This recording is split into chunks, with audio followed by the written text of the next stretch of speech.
नमस्कार, खबरों इस बुलेटिन में तुहाडा स्वागत है। मैं परमिंदर सिंह। पहला पेश ने चोण दीआं खबरां। प्रधानमंत्री नरेंद्र मोदी ने 24 अक्तूबर को होने वाले मन की बात प्रोग्राम लई देश वासियों को अपने विचार साझे करने का सद्दा दिता। नवी दिल्ली में अज पार्टी प्रधान सोनिया गांधी की प्रधानगी में कांग्रेस वर्किंग कमेटी की मीटिंग हुई। जम्मू कश्मीर के पंपोर में सुरक्षा बलों नाल होए मुकाबले दौरान लश्कर तैयबा के अखौती कमांडर उमर मुश्ताक खांडे समेत 2 अतवादी ढेर। पेट्रोलियम मंत्री हरदीप सिंह पुरी और केंद्रीय सेहत और परिवार भलाई मंत्री मनसुख मांडविया ने अज भारत के कोविड टीकाकरण से गीत लॉन्च किया।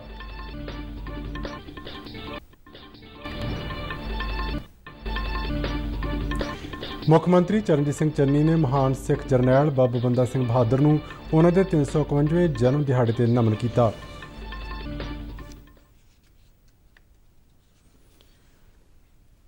हुण खबर विस्तार नाल। प्रधानमंत्री नरेंद्र मोदी ने 24 अक्तूबर को होने वाले मन की बात प्रोग्राम लिए देशवासियों को अपने विचार साझे करने का सद्दा दिता है। अपने ट्वीट में उन्होंने कहा कि तुसीं सारे इस महीने की मन की बात कड़ी लई अपने विचार साझे कर सकते हो।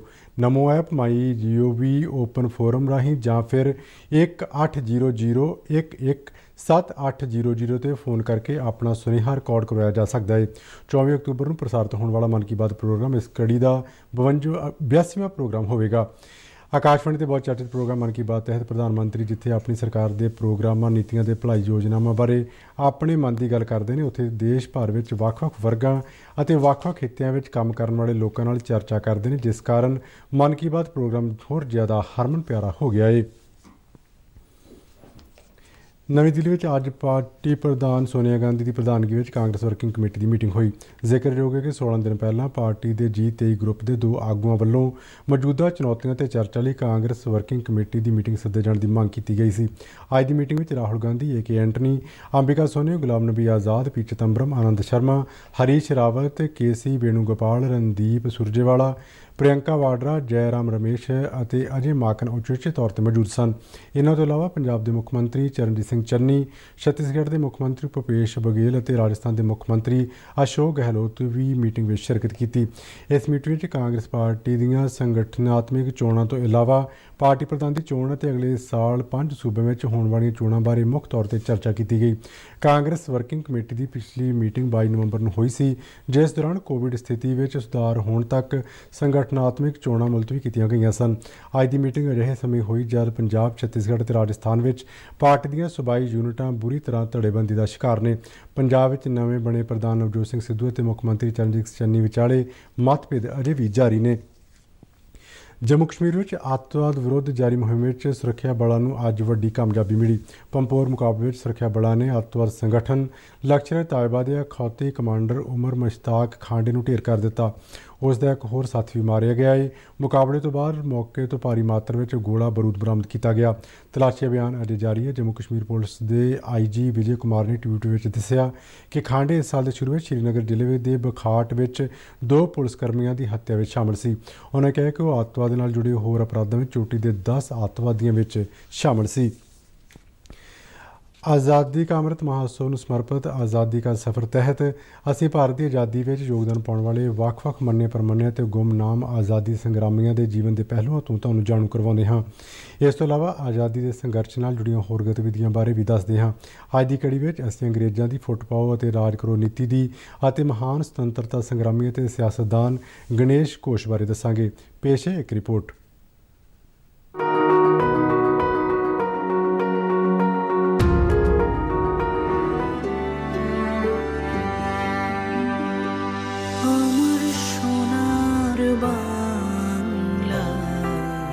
ਅੱਜ ਅਸੀਂ ਗੱਲ ਕਰਾਂਗੇ ਅੰਗਰੇਜ਼ਾਂ ਦੀ ਫੁੱਟ ਪਾਓ ਤੇ ਰਾਜ ਕਰੋ ਨੀਤੀ ਦੀ।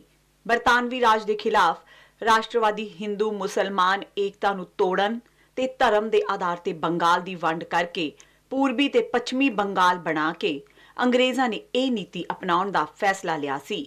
ਲੋਕ ਇਕਜੁੱਟ ਹੋ ਕੇ ਇਸ ਦੇ ਵਿਰੋਧ ਵਿੱਚ ਡਟ ਗਏ ਤੇ ਰਵਿੰਦਰਨਾਥ ਟੈਗੋਰ ਦੇ ਗੀਤ आमार सोनार बांग्ला ने नवा अर्थ हासिल कर लिया।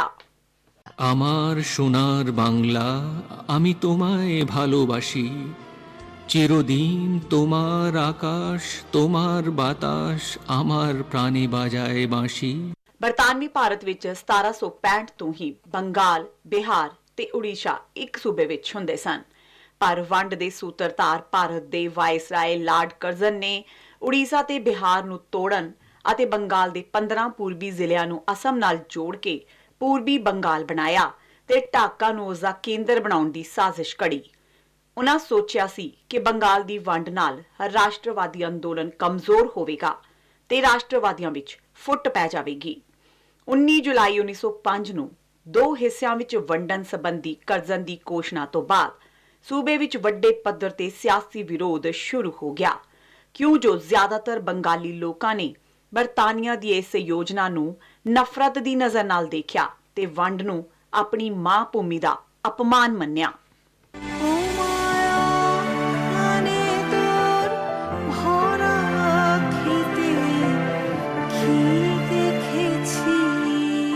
ਰਾਸ਼ਟਰਵਾਦੀ ਆਗੂਆਂ ਨੇ ਮਹਿਸੂਸ ਕੀਤਾ ਕਿ ਵੰਡ ਸਿਰਫ ਪ੍ਰਸ਼ਾਸਕੀ ਆਧਾਰ ਤੇ ਹੀ ਨਹੀਂ ਕੀਤੀ ਗਈ, ਸਗੋਂ ਇਸ ਦਾ ਮੂਲ ਕਾਰਨ ਬਰਤਾਨਵੀ ਸਰਕਾਰ ਦੀ ਫੁੱਟ ਪਾਓ ਅਤੇ ਰਾਜ ਕਰੋ ਨੀਤੀ ਸੀ।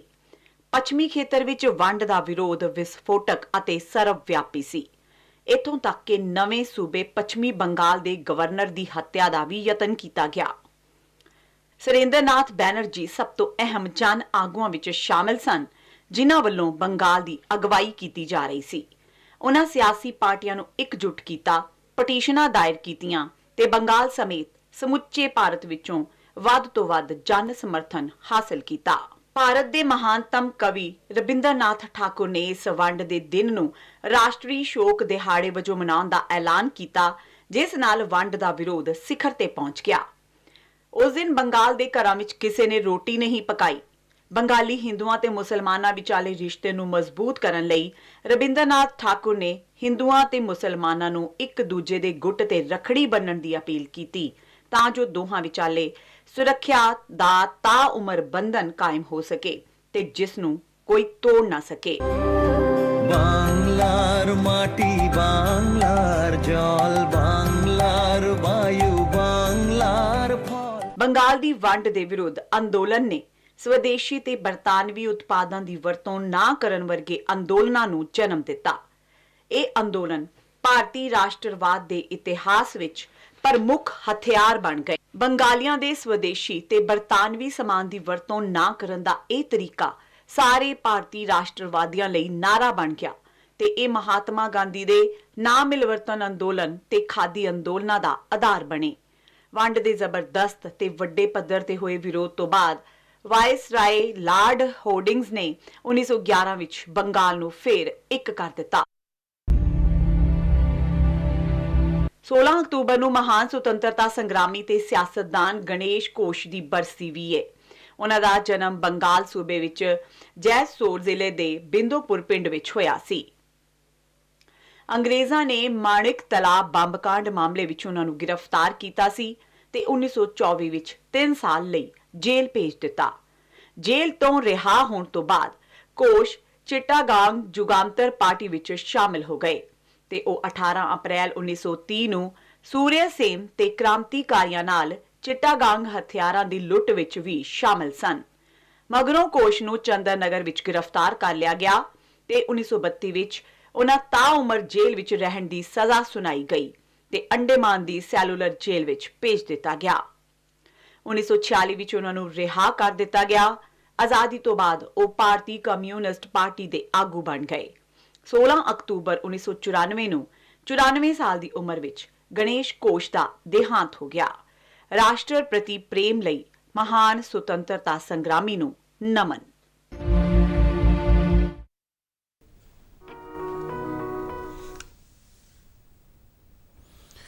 ਪੈਟਰੋਲੀਅਮ ਮੰਤਰੀ ਹਰਦੀਪ ਸਿੰਘ ਪੁਰੀ ਅਤੇ ਕੇਂਦਰੀ ਸਿਹਤ ਅਤੇ ਪਰਿਵਾਰ ਭਲਾਈ ਮੰਤਰੀ ਮਨਸੁਖ ਮਾਂਡਵੀਆ ਨੇ ਅੱਜ ਭਾਰਤ ਦੇ ਕੋਵਿਡ ਟੀਕਾਕਰਨ ਤੇ ਗੀਤ ਲਾਂਚ ਕੀਤਾ।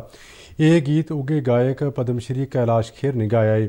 ਇਸ ਮੌਕੇ ਹਰਦੀਪ ਸਿੰਘ ਪੁਰੀ ਨੇ ਕਿਹਾ ਕਿ ਪ੍ਰਧਾਨ ਮੰਤਰੀ ਨਰਿੰਦਰ ਮੋਦੀ ਦੀ ਦੂਰਅੰਦੇਸ਼ੀ ਅਗਵਾਈ ਵਿੱਚ ਕੋਵਿਡ-19 ਦੇ ਟੀਕੇ ਦਾ ਉਤਪਾਦਨ ਤੇ ਵੰਡ ਸਫਲਤਾਪੂਰਵਕ ਜਾਰੀ ਹੈ ਅਤੇ ਛੇਤੀ ਹੀ ਭਾਰਤ 100 ਕਰੋੜ ਟੀਕੇ ਲਗਾਉਣ ਦਾ ਟੀਚਾ ਹਾਸਲ ਕਰ ਲਏਗਾ। ਉਨ੍ਹਾਂ ਕਿਹਾ ਕਿ ਇਹ ਇੱਕ ਮਹਿਜ ਸਰਕਾਰੀ ਪ੍ਰੋਗਰਾਮ ਹੀ ਨਹੀਂ ਸਗੋਂ ਜਨ ਅੰਦੋਲਨ ਹੈ। मनसुख भाई ने जो काम किया प्रधानमंत्री जी के नेतृत्व में। कुछ ही रोज में हम 1 बिलियन 100 करोड़ वैक्सीन डोजेस का टारगेट हम कर लेंगे and the journey is still on. ਆਪਣੇ ਸੰਬੋਧਨ ਵਿੱਚ ਮਨਸੁਖ ਮਾਂਡਵੀਆ ਨੇ ਕਿਹਾ ਹੈ ਕਿ ਸਰਕਾਰ ਵੱਲੋਂ ਦੇਸ਼ ਵਿੱਚ 97 ਕਰੋੜ ਤੋਂ ਵੱਧ ਕਰੋਨਾ ਟੀਕੇ ਲਗਾਏ ਜਾ ਚੁੱਕੇ ਨੇ। ਉਹਨਾਂ ਕਿਹਾ ਕਿ ਛੇਤੀ ਅਸੀਂ 100 ਕਰੋੜ ਦਾ ਅੰਕੜਾ ਪਾਰ ਕਰ ਲਾਂਗੇ।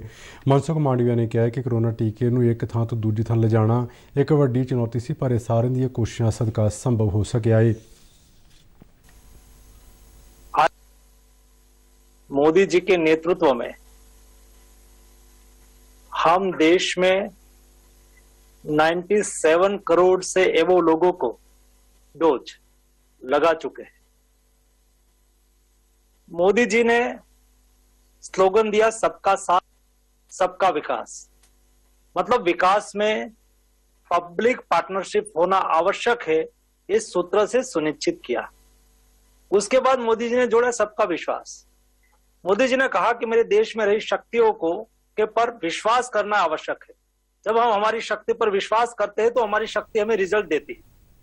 आपने देखा होगा दुनिया में कोई भी वैक्सीन का रिसर्च होता है, रिसर्च के बाद इंडिया में आते आते उसको मिनिमम 5 साल से 10 साल लग जाता था। ਮੁੱਖ ਮੰਤਰੀ ਚਰਨਜੀਤ ਸਿੰਘ ਚੰਨੀ ਨੇ ਮਹਾਨ ਸਿੱਖ ਜਰਨੈਲ ਬਾਬਾ ਬੰਦਾ ਸਿੰਘ ਬਹਾਦਰ ਉਹਨਾਂ ਦੇ 351ਵੇਂ ਜਨਮ ਦਿਹਾੜੇ ਤੇ ਨਮਨ ਕੀਤਾ ਹੈ। ਆਪਣੇ ਟਵੀਟ ਵਿੱਚ ਚਰਨਜੀਤ ਸਿੰਘ ਚੰਨੀ ਨੇ ਕਿਹਾ ਕਿ ਬਾਬਾ ਬੰਦਾ ਸਿੰਘ ਬਹਾਦਰ ਉਹ ਯੋਧੇ ਸਨ ਜਿਨ੍ਹਾਂ ਨੇ ਮੁਗਲ ਜੜ੍ਹਾਂ ਹਿਲਾ ਕੇ ਉਸ ਦਾ ਖਾਤਮਾ ਕੀਤਾ। ਉਹਨਾਂ ਅੱਗੇ ਲਿਖਿਆ ਕਿ ਅੱਜ ਦੇ ਦਿਨ 351ਵੇਂ ਜਨਮ ਦਿਹਾੜੇ ਮੌਕੇ ਆਪ ਜੀ ਦੀ ਸੂਰਬੀਰਤਾ ਇਨਸਾਫ ਪਸੰਦ ਸੋਚ ਨੂੰ ਅਸੀਂ ਪ੍ਰਣਾਮ ਕਰਦੇ ਹਾਂ, ਜਿਸ ਨੇ ਹਮੇਸ਼ਾ ਮਜ਼ਲੂਮਾਂ ਦੀ ਰਾਖੀ ਤੇ ਉਹਨਾਂ ਨੂੰ ਹੱਕ ਦਿਵਾਉਣ ਬਾਰੇ ਸੋਚਿਆ ਹੈ। ਲੁਧਿਆਣਾ ਦੇ ਪਿੰਡ ਰਕਬਾ ਵਿਖੇ ਅੱਜ ਬਾਬਾ ਬੰਦਾ ਸਿੰਘ ਬਹਾਦਰ ਅੰਤਰਰਾਸ਼ਟਰੀ ਫਾਊਂਡੇਸ਼ਨ ਵੱਲੋਂ ਸ਼੍ਰੋਮਣੀ ਜਰਨੈਲ ਬਾਬਾ ਬੰਦਾ ਸਿੰਘ ਬਹਾਦਰ ਦੇ 351ਵੇਂ ਜਨਮ ਦਿਹਾੜੇ ਮੌਕੇ ਵਿਸ਼ੇਸ਼ ਸਮਾਗਮ ਕਰਵਾਏ ਗਏ।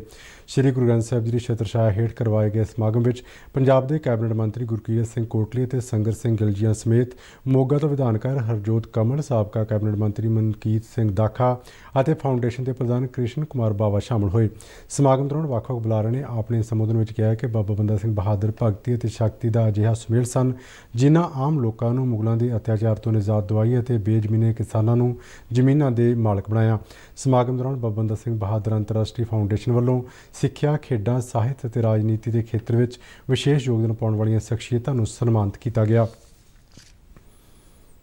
ਪੰਜਾਬ ਦੇ ਉਪ ਮੁੱਖ ਮੰਤਰੀ ਓਪੀ ਸੋਨੀ ਨੇ ਅੱਜ ਸੂਬਾ ਸਰਕਾਰ ਵੱਲੋਂ ਪਹਿਲਾਂ ਐਲਾਨੇ ਗਏ ਆਰਥਿਕ ਤੌਰ ਤੇ ਕਮਜ਼ੋਰ ਵਰਗਾਂ ਦੇ 2 ਕਿਲੋਵਾਟ ਤੱਕ ਦੇ ਲੋਡ ਵਾਲੇ ਬਕਾਇਆ ਘਰੇਲੂ ਬਿਜਲੀ ਬਿੱਲਾਂ ਨੂੰ ਮੁਆਫ ਕਰਨ ਦੀ ਸ਼ੁਰੂਆਤ ਕੀਤੀ। ਅੰਮ੍ਰਿਤਸਰ ਵਿੱਚ ਇੱਕ ਸਮਾਗਮ ਦੌਰਾਨ ਓਪੀ ਸੋਨੀ ਨੇ ਕਿਹਾ ਕਿ ਬਿੱਲਾਂ ਦੀ ਅਦਾਇਗੀ ਨਾ ਕਰਨ ਕਰਕੇ ਇਹਨਾਂ ਲੋਕਾਂ ਦੇ ਬਿਜਲੀ ਕਨੈਕਸ਼ਨ ਕੱਟ ਦਿੱਤੇ ਗਏ ਸਨ ਅਤੇ ਉਹਨਾਂ ਦੀ ਚੁਰੋਕਣੀ ਮੰਗ ਨੂੰ ਪੂਰਾ ਕਰਦਿਆਂ ਕੈਬਨਿਟ ਵੱਲੋਂ ਜੋ ਗਰੀਬ ਪੱਖੀ ਫੈਸਲਾ ਲਿਆ ਗਿਆ ਸੀ ਉਹਨਾਂ ਜ਼ਮੀਨੀ ਪੱਧਰ ਤੇ ਲਾਗੂ ਕਰ ਦਿੱਤਾ ਗਿਆ ਹੈ। ਉਹਨਾਂ ਕਿਹਾ ਕਿ ਪੰਜਾਬ ਸਰਕਾਰ ਇਹਨਾਂ ਬਿੱਲਾਂ ਦੀ ਅਦਾਇਗੀ ਖੁਦ ਕਰੇਗੀ। ਓਪੀ ਸੋਨੀ ਨੇ ਦੱਸਿਆ ਕਿ ਪੰਜਾਬ ਭਰ ਵਿੱਚ ਅਜਿਹੇ ਖਪਤਕਾਰਾਂ ਦੇ 11,000 ਕਰੋੜ ਰੁਪਏ ਦੇ ਬਕਾਇਆ ਬਿੱਲ ਮੁਆਫ ਕੀਤੇ ਜਾ ਰਹੇ ਨੇ। ਉਹਨਾਂ ਅੱਗੇ ਦੱਸਿਆ ਕਿ ਅੱਜ ਅੰਮ੍ਰਿਤਸਰ ਸਿਟੀ ਸਰਕਲ ਤੋਂ ਇਸ ਦੀ ਸ਼ੁਰੂਆਤ ਕੀਤੀ ਗਈ ਹੈ। ਇਸ ਸਰਕਲ ਵਿੱਚ 50 ਕਰੋੜ ਰੁਪਏ ਬਿਜਲੀ ਦੇ ਬਕਾਇਆ ਬਿੱਲ ਮੁਆਫ ਹੋਏ ਨੇ, ਜਿਸ ਦਾ 45,000 ਤੋਂ ਵੱਧ ਲੋਕਾਂ ਨੂੰ ਲਾਭ ਮਿਲਣਾ ਹੈ। ਓਪੀ ਸੋਨੀ ਨੇ ਇਸ ਲੋਕਪੱਖੀ ਫੈਸਲੇ ਲਈ ਮੁੱਖ ਮੰਤਰੀ ਦਾ ਧੰਨਵਾਦ ਕੀਤਾ। ਸੋਨੀਪਤ ਦੀ ਇੱਕ ਅਦਾਲਤ ਨੇ ਬੀਤੇ ਦਿਨੀ ਸਿੰਘੂ ਬਾਰਡਰ ਤੇ ਇੱਕ ਨੌਜਵਾਨ ਦਾ ਸ਼ਰੇਆਮ ਕਤਲ ਕਰਨ ਦੀ ਖੌਫਨਾਕ ਘਟਨਾ ਲਈ ਕਥਿਤ ਤੌਰ ਤੇ ਜ਼ਿੰਮੇਵਾਰ ਨਿਹੰਗ ਸਿੰਘ ਸਰਬਜੀਤ ਸਿੰਘ ਨੂੰ 7 ਦਿਨ ਦੀ ਪੁਲਿਸ ਰਿਮਾਂਡ ਤੇ ਭੇਜ ਦਿੱਤਾ ਹੈ। ਜ਼ਿਕਰਯੋਗ ਹੈ ਕਿ ਤਰਨਤਾਰਨ ਜ਼ਿਲ੍ਹੇ ਦੇ ਲਖਬੀਰ ਸਿੰਘ ਨਾਮੀ ਵਿਅਕਤੀ ਨੂੰ ਬੜੀ ਬੇਰਹਿਮੀ ਨਾਲ ਤੇਜ਼ਧਾਰ ਹਥਿਆਰਾਂ ਨਾਲ ਕਤਲ ਕਰ ਦਿੱਤਾ ਗਿਆ ਸੀ ਤੇ ਉਸ ਦੀ ਵੱਡੀ ਟੁਕੀ ਲਾਸ਼ ਨੂੰ ਬੈਰੀਕੇਡ ਤੇ ਟੰਗ ਦਿੱਤਾ ਗਿਆ ਸੀ। ਸਰਬਜੀਤ ਸਿੰਘ ਦੀ ਸੋਨੀਪਤ ਅਦਾਲਤ ਵਿੱਚ ਪੇਸ਼ੀ ਦੌਰਾਨ ਪੁਲਿਸ ਨੇ ਦਲੀਲ ਦਿੱਤੀ ਹੈ ਕਿ ਉਹਨਾਂ ਦੇ ਗ੍ਰਿਫਤਾਰ ਕੀਤੇ ਗਏ ਵਿਅਕਤੀ ਪਾਸੋਂ ਕੁਝ ਬਰਾਮਦੀਆਂ ਕਰਨੀਆਂ ਨੇ। ਪੁਲਿਸ ਅਨੁਸਾਰ ਸਰਬਜੀਤ ਸਿੰਘ ਨੇ ਪੁੱਛਗਿੱਛ ਦੌਰਾਨ ਇੱਕ ਖੌਫਨਾਕ ਘਟਨਾ ਵਿੱਚ 4 ਹੋਰ ਵਿਅਕਤੀ ਦੇ ਸ਼ਾਮਲ ਹੋਣ ਦੀ ਗੱਲ ਕਹੀ ਹੈ। ਪੁਲਿਸ ਇਸ ਮਾਮਲੇ ਵਿੱਚ ਅੱਗੇ ਜਾਂਚ ਕਰ ਰਹੀ ਹੈ। ਜ਼ਿਕਰਯੋਗ ਹੈ ਕਿ ਇਸ ਕਤਲ ਦਾ ਵੀਡੀਓ ਬੀਤੇ ਦਿਨੀ ਸੋਸ਼ਲ ਮੀਡੀਆ ਤੇ ਕਾਫੀ ਵਾਇਰਲ ਹੋਇਆ ਸੀ। ਤੇ ਇਸ ਨਾਲ ਹੀ ਖਬਰਾਂ ਦਾ ਬੁਲੇਟਿਨ ਖਤਮ ਹੁੰਦਾ ਹੈ। ਆਗਿਆ ਦਿਓ। ਨਮਸਕਾਰ।